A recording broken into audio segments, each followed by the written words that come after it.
Саламатсыздар, урматтуу биздин Кактус редакциясынын жалпы окурмандары, көрөрмандары. Бүгүн биздин студияда конокто жаш дарыгер онколог Айбек Кеңешбеков конокто. Саламатсызбы? Алгач убактыңызды бөлүп, биздин студияга келгениңиз үчүн ыраазычылык билдиребиз. Жалпы эле сиз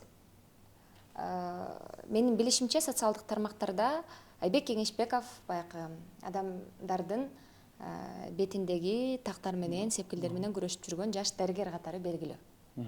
Сиз бул ишке кандай келип калдыңыз? Ошол тууралуу айтып берсеңиз алгач. Ооба негизинен эле сиз айткандай эле веснушкаларды мелазма, хлозмалар менен азыр иштеп жатабыз. Анан мен ушул именно веснушкаларда мындайча айтканда азыркы учурда алып жатканыма 3 жыл болуп калды.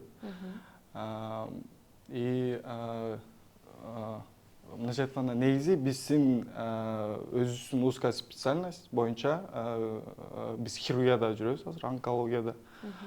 И чтобы ошол веснушкаларды, мелазма, хлозмаларды алыш үчүн эң биринчи очередь бул вузду бүтүш керек болгон, вузду бүтүш керек да.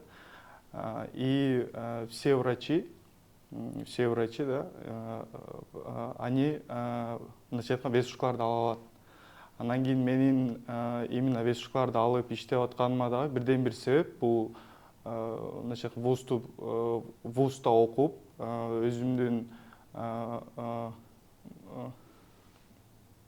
мындайча айтканда билимимди тереңдетиш үчүн, практика жүзүндө дагы. Практика жүзүндө дагы мындайча айтканда опыт алыш үчүн деп айтсак да болот. Вот ушундай.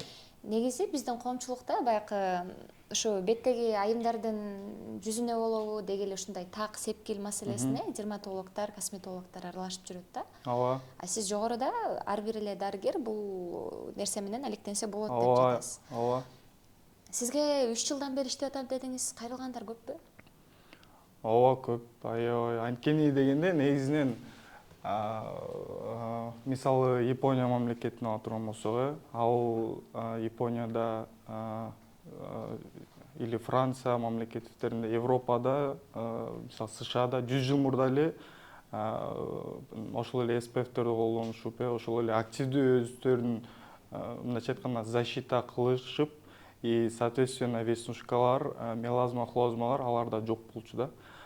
И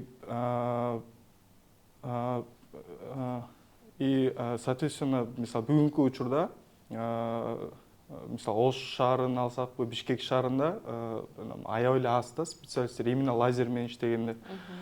И мисалы бизде мисалы азыр 2023 жыл гана келип атат десек болот да. Все вот эти лазерлер, лазерлер. Ал эми ошол Япония жана АКШ мамлекетинде мындайча айтканда 100 жыл мурда эле бар болчу алардачы. И соответственно бизге лазер эме гана келгендиктен мындайча айтканда спрос бизде чоң болуп атат да азыр.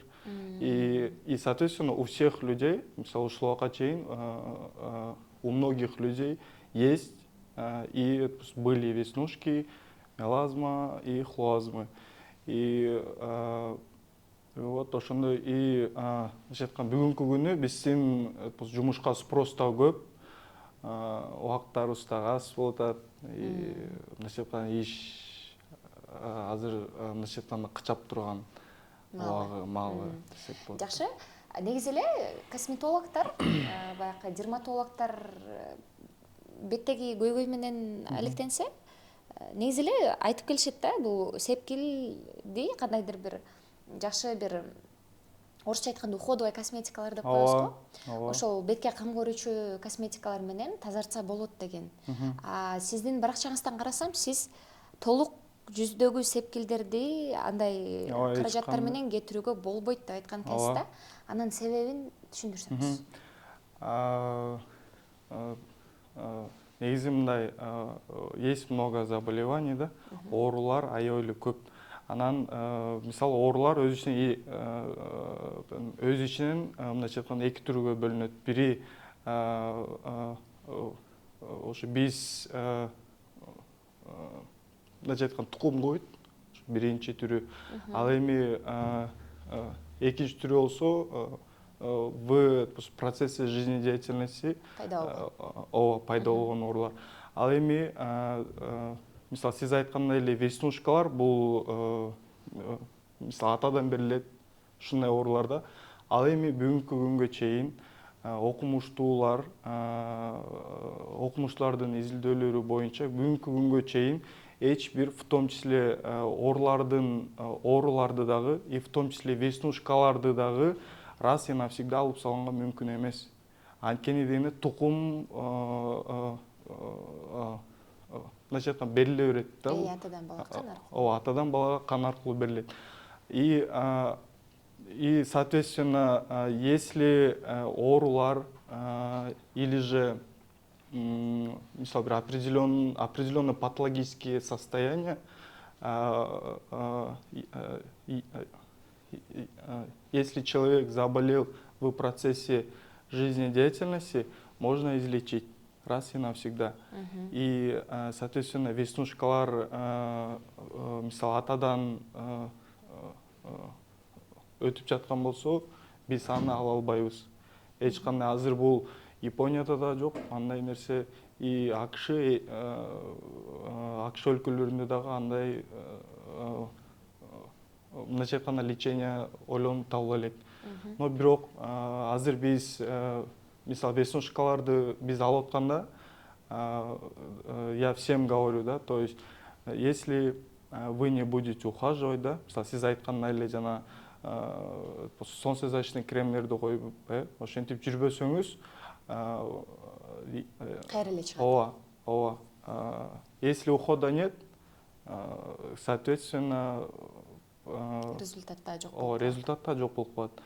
И после наоборот, если уход кылып, мисалы солнцезащитный коюп, и другие уходовые средства колдонсоңуз, анда чыкпайт. Ушундай да. Жакшы. Ал лазер менен жаңы биздин Кыргызстанга келип атат деп жатасыз. Бизде негизи эле коомчулукта мындай табигый нерселерге ошол лазер деген өзү сөз эле коркунуч туудурат да адамдарга. Кандайдыр бир кесепетин алып келбейби, зыяны тийбейби организмге деген сыяктуу. Ошондуктан көпчүлүк адамдар баягы табигый жер жемиштер менен болобу кам көргөн аракет кылат да жүзүнө. Ушул суроого жооп берсеңиз, лазер бул коркунучтуу эмеспи адамга? Мисалы, все лазеры, они мисалы бүгүнкү күндө эң бир мындайча айтканда эффективдүү метод болуп именно лазерлер саналат да, эсептелет. Анткени дегенде все вот эти мисалы жана майстар кремдерди айтпайсызбы, сывороткалар, они все абсолютно веснушка улоо, хлоазма, мелазмаларды алыша албайт. Эч кандай алыша албайт. Но бирок мындайча айтканда биздин элде мисалы бирөө айтса ишенербиз го. Значит, это работает. И ошо биз айтат элек, эч кандай майстар кремдер, сывороткалар абсолютно веснушкаларды ала албайт. Анткени дегенде мисалы ошол эле сывороткаларды, сывороткалар сатыш үчүн эле чыгарышат да. Маркетинг. Ооба, сатыш үчүн эле, и типа сонун кетирет, аябай сонун болот, раз и навсегда укмуш депчи аябай макташып, но бирок андай эмес. И ошо мен ушул учурдан пайдаланып айтып кетет элем. Эч кандай сыворотка, майстарга ишенбеңиздер. И, соответственно, бүгүнкү күнү самый рабочий,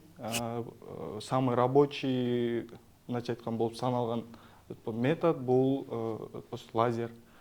И и все. Именно зыяндуулугун айта турган болсок, есть много специалистов, не медиков, и не знающих свое дело, да. И, соответственно, ошогул специалист күгүз коюшу мүмкүн. И если при удалении веснушек, мысалы веснушкаларды алып атканда, есть много осложнений, которые, если не зная сделать процедуру, то есть, мысалы айтканда, күйүп калышы мүмкүн, ожогтор, и ухудшение да кылып салышы мүмкүн, да, кээ лазерлер. И чтобы ошол зыяндуу ситуацияларга кабылбаш үчүн эң биринчи медикке барыш керек деп ойлойм, мен өзүм жеке оюм. И у того специалиста, у которого уже есть опыт, у которого есть знания, и, соответственно, лазери дагы мындайча айтканда жакшы болуш керек да. Жакшы Я имею в виду, бөлүмдө. например, мисалы жана ожог кылып салбаган, мисалы күйгүп салбаган, ушундай лазерлерге Нормасын билиш керек экен да ооба, дарыгер. нормасын билиш керек. Мисалы биздин өзүбүздүн лазерди айта турган болсом, мындайча айтканда күчтүүлүгү менен атабыз да биз. И эгерде бизге мисалы сары адам келе турган болсо, биз мындайча айтканда күчтүүлүгүн мисалы 350 менен, мисалы ал жерде у нас получается от 100 до 800, мындайча айтканда, Лазердин күчтүүлүгү ошол 100дөн лазердин күчтүүлүгү 800 100дөн 800 чейин болот да. И если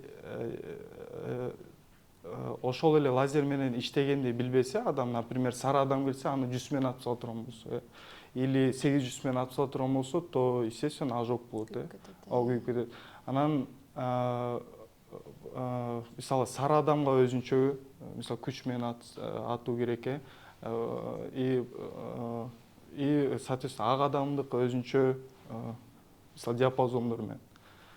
И вот, и если врачтын знаниясы бар болсо, и есть опыт, и он знает, мисалы өзүнүн эле лазер кандай болуп, эмне метод менен, эмне диапазондо кандай кылыш керек, если знает, то эч кандай зыяны тийбейт.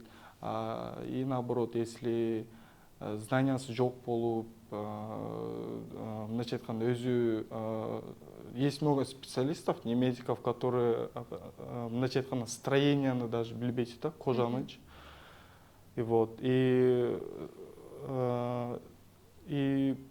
все вот эти осложнения, зыяндуу нерселер, ожог, и в том числе күйүп калган мындайча участоктордун бардыгы из-за незнания и из-за неопыта келет. Бизде да коомчулукта баягы сиз да жогоруда айтпадыңызбы, бул атадан балага берилчү дагы нерсе бар. Анан кандайдыр бир аба ырайынын кандайдыр бир өзгөрүшү менен же болбосо ооба ошол эле ультрафиолет менен байланышкан маселелерден келип чыккан сепкилдер тактар пайда болот депчи.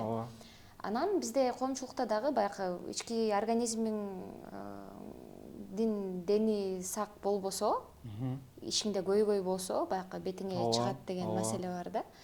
Анан бул лазер менен алып салгандан кийин сепкилди баягы сиз жогоруда айтып атпайсызбы, күндөн коргонуучу крем менен май бет менен колдонуш керек депчи. SPF менен, ооба. Ошол SPF эле, орусча айтканда SPF эле жетиштүүбү же баягы организмди дагы туура бир калыбына келтирүү аракетин, туура тамактануу деген сыяктуу нерселерди аралаштырыш керекпи? Негизинен эле мелазмалар, веснушкаларды биз алгандан кийин эң мындайча айтканда важный роль ойночу болуп бул солнцезащитный крем. И на втором месте фрукты и овощи, ошол эле питание. Анткени если много витаминов, много, в том числе фолиевой кислоты, сиз өзүңүз деле билсеңиз керек, что фолиевая кислота, она увлажняет кожу, сохраняет структуру, да, и так далее. И соответственно, эгерде витаминдер көп болотса организмде, фолиевая кислота, и ошол эле омега-3 жана ар кандай витаминдер эгерде жетиштүү болотса жана нету заболеваний внутренних органов, в том числе цирроз, и мисалы еще другие бор оорулары, мисалы вирусный гепатит. И ушул оорулардын баардыгы жок болуп организмде витамин мындайча айтканда жетишип атса, и анда веснушкалардын дагы, мелазманын дагы, хлоазманын дагы чыгышы төмөн болот. ооба, Жокко эсе болот. жокко эсе болот. И наоборот, эгерде адам мисалы ооруй турган болсо, вирусный гепатит мисалы ала турган болсок, же болбосо боор оорулары, и эгерде ушул оорулар менен ооруп атса, анда бир гана ошо веснушка, мелазма, хлоазмалар гана эле эмес, еще другие проявления тоже могут быть. Это, например, сосудистые сеточки деп коебуз, мисалы бетке чыгышы мүмкүн да. И аларды да алыш аябай оор болуп калат. И эң биринчи очередь бул солнцезащитный крем гана жетиштүү болот негизинен. Самое главное, ошол солнцезащитный кремди коюп атканда өзүнүн убактысын сакташ керек. Анткени ар бир SPF, мисалы 2 саатка, 2 саатка, керектер 6 саатка ар кандай да. И эң маани бере турганы ушул убактысында. Анан мисалы солнцезащитный крем өз ичинен 2 түргө бөлүнөт. Бул химический фильтр и физический фильтр болуп. И мындайча айтканда химический фильтр эмне үчүн химический деп аталат? Анткени анын составында химиялык элемент, мындайча айтканда вещества есть, да, химические вещества. И соответственно, если химия есть, могут быть, мындайча айтканда, непереносимость, индивидуальная непереносимость. Эгерде сизде, мисалы, сиз өзүңүз деле билбейсиз, эмне химиялык элементке сизде аллергия бар экен. И сиз ошону билбей туруп химический фильтрди алып сүйкөнө турган болсоңуз, эгер сизде аллергия бар болсо, анда еще ухудшение болуп кетиши мүмкүн. И мисалы биз айткан ошол эле экинчи түрү физический фильтрдеги SPF-тер деп коебуз. С другими словами, в их составе не существует, не содержатся химических веществ. Алар зыянсыз, абсолютно зыяны жок болуп эсептелинет. И негизинен эле кичинекей балдарга дагы SPF-ти сунуштайбыз. И, соответственно, биз аларга сунуштоодо именно физический фильтрдеги SPF-терди сунуштабыз. Анткени алар, мындайча айтканда, индивидуальная непереносимость не вызывают, зыяны дагы жок, зыяндуулугу аз десек болот да. Жакшы. Процесс тууралуу айтып берсеңиз, канча күндө калыбына келет лазерден кийин адамдын бети? Эмне кылууга болбойт, эмне кылууга болот? Кандайдыр бир талаптарды коесуздарбы? Бетиңди мынча күн жуу, мынча сааттан кийин муну кыл, же сиз айткан жогорку витаминдерди көбүрөөк же деген сыяктуу. Негизинен эгерде биздин лазердин мындайча айткан механизмин айта турган болсок, биз атабыз, но бирок биз именно лазерге алуудан алдын сурайбыз да. Эч кандай оорулар менен оорубайсызбы? Мисалы бул веснушкалар же болбосо мелазма, хлоазмалар эмнеден улам келип чыкты деген суроолорду узатып, андан кийин биз өзүбүзгө билип алабыз. Мындайча айтканда, бул жерде мелазма экен,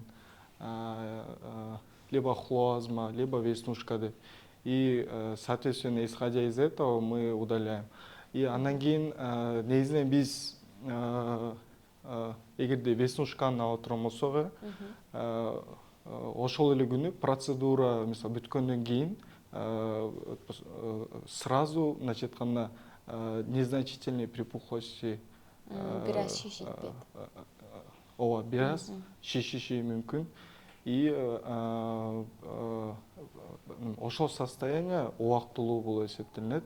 Коркпош керек, э? Ооба, андан эч кандай коркпош керек, чочугаш керек. И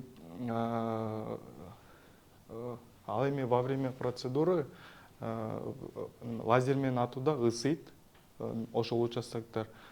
Ысышы мүмкүн и оорушу да мүмкүн, да. Но это все временно. И это все временно, бир 15 минуттан 20 минутага чейин ушул состояние сакталып турат. Андан кийин на завтрашний день или же ошол эле күнү уже образуются корочки.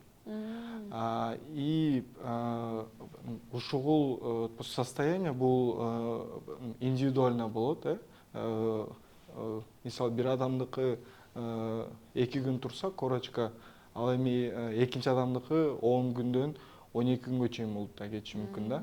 Андан кийин негизи 10 адамдын 8 адамдыкы 6 күн сакталат. Мисалы өзүм статистикам боюнча айтсам.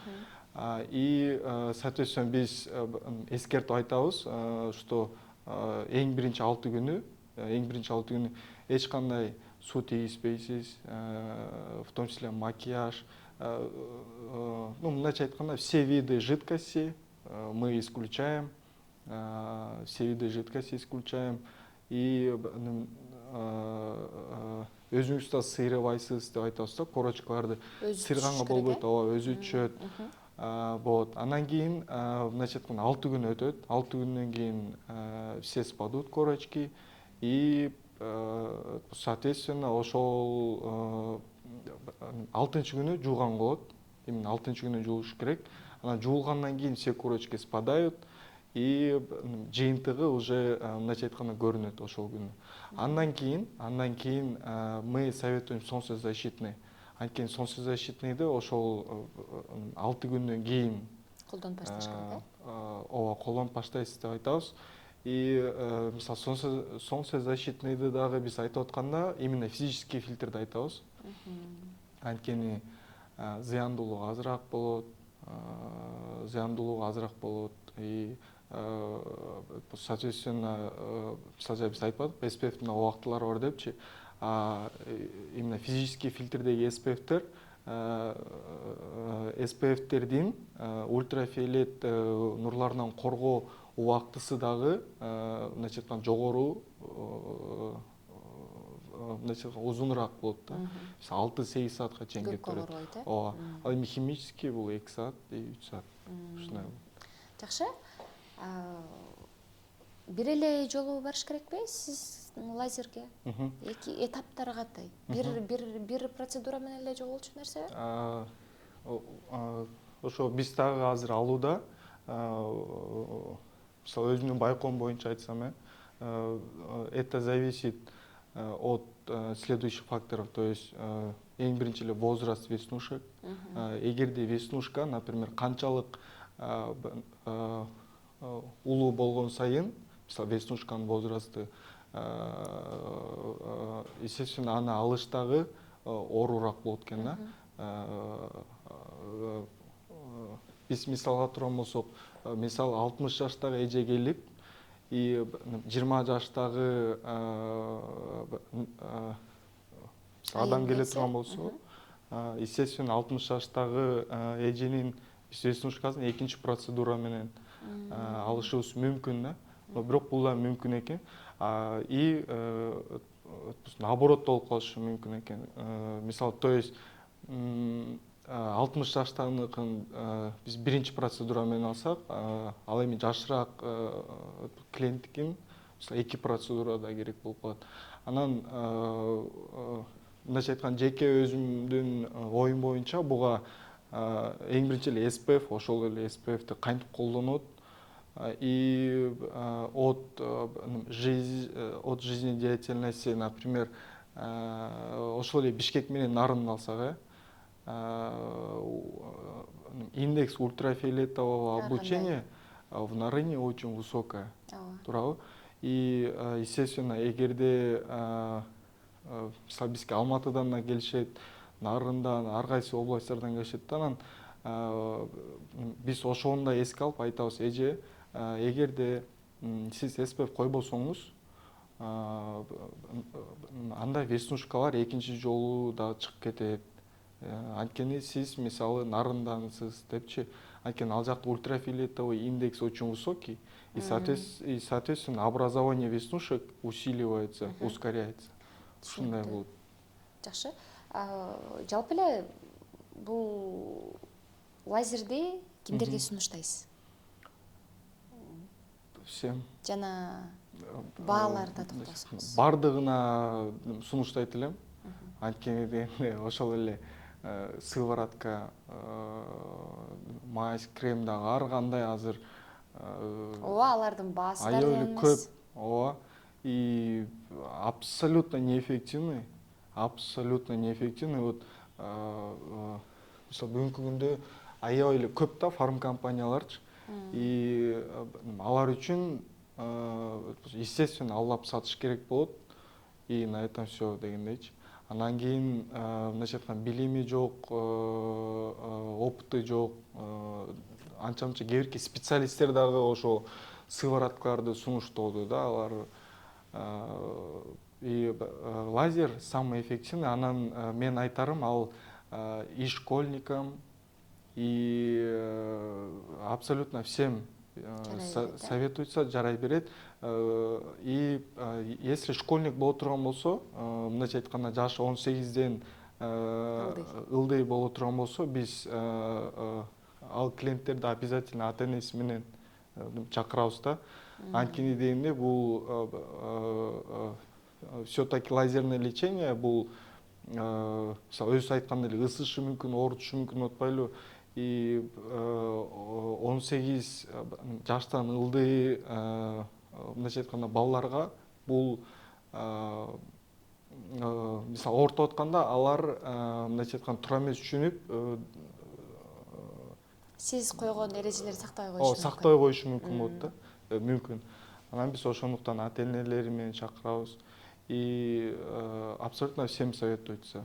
Улууларына дагы, кичилерине дагы. Балары ооба, мисалы сыворотка, крем, мазьтардан жогору баасы лазердин. Анткени дегенде бул мисалы мынакей көпчүлүктүн ою боюнча биз бул лазерди бир алып, ошо менен всю жизнь иштетет. Ушундай ой бар экен да. Бир эле лазер менен баарынын бетин тазалай берет деген. Ошентип эле тазалап жүрүп, анан еще ал лазер да бузулбайт, и вечно хватит дегендей ой да. И негизи практикада андай эмес. Мисалы биздин лазерде бир определенный эле вспышка бар да. И естественно ошол вспышка түгөнгөндөн кийин биз ал лазерди ыргытабыз. Ал лазер эч кандай экинчи жолу иштетилбейт дагы, иштебейт дагы. Андан кийин биз ал лазерди алып атканда дагы аябай баасы кымбат. И определенный вспышка бар. Анан биз ошол вспышканы эске алып, соответственно лазердин өзүнүн да баасын эске алып, бааларды индивидуально коебуз. И мисалы ошол эле процедуранын мисалы баасы зависит от мисалы веснушканын санына жараша болот да. И эгерде адамда веснушка, биз ар кайсы областты карайбыз. Мисалы скуланы өзүнчө карайбыз, мындайча айтканда бет областын өзүнчө карайбыз, мурундун областын өзүнчө. И суммируем, и определенную цену айтабыз. И мисалы ала турган болсок, ошол эле мазь, кремдер мисалы 2000-3000 сомдон сатылып атса, ой бул укмуш майс экен, сывороткаларды айтып атам да, ошол мелазманы алат экен, анан веснушканы мындай кылып салат экен деп. 2-3 миң сом болсо, ал эми лазердин баасы 2 эсе жогору да, и выше. И эгерде адамда мисалы веснушкалар мындайча айтканда жонуна да чыгышы мүмкүн да. Андай учурларда биз в том числе бетин дагы эсептейбиз, жонун өзүнчө, анан Жалпы эле соответствующий адамдын сумма. денесинде тактарга сепкилге байланыштуу экен да сумма дагы. Ооба, ооба. Негизи минималдуу сумма канчадан башталат? Минималдуу сумма 6 1000. миңден өйдө. Но бирок биз эске алышыбыз керек, эгерде адамда 2-3 эле мисалы веснушкасы болсо, это не значит, что 6 миң эмес, ал аябай эле аз болот. Анан мисалы биз иштеп атканда дагы очень много было клиентов. Мен мисалы бир 2-3 эле веснушка болсо, мен аларды албай деле, мындай деле все, эже бул күнү келиңиз, я вам удалю деп. Анткени ал жерде вспышкалар мындайча айтканда аз эле кетет да. И ошол 2-3 веснушка үчүн акча кээде албай деле болосуң. И биз айтып аткан сумманы түшүнүшүбүз керек, то что на лице, на скулах, около носа, да, мындайча айтканда веснушканын саны көбүрөөк болуш керек деген ой да. Эгерде аз болсо, биз ошол веснушканын санына карап, областына карап азыраак алабыз. Жакшы. Жыйынтыктоочу суроо, жалпы эле сиз азыр ординатурада окуп атыптырсыз. Мына азыр быйылкы окуу жылдын бүтүрүүчүлөрү келип жаңы окуу жайларга тапшырып атышат. Медицина тармагына тапшырам деген жалпы биздин бүтүрүүчүлөрүбүзгө, окурмандарга кандай жол көргөзүүчү сөздөрүңүздү айтат элеңиз, эмне тилейт элеңиз?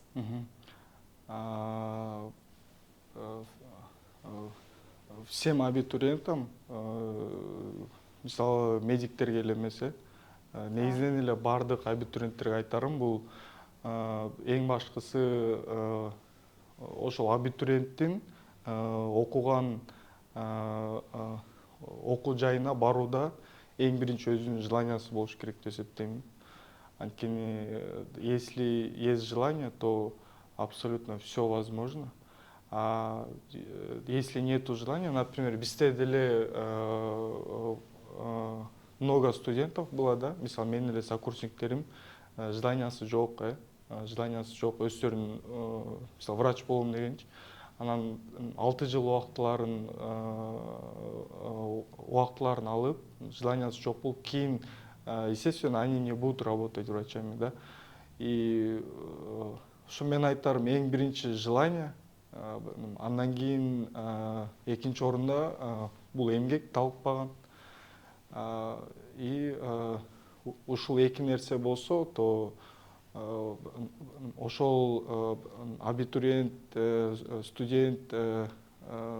студенттерден келечекте чоң мыкты специалист,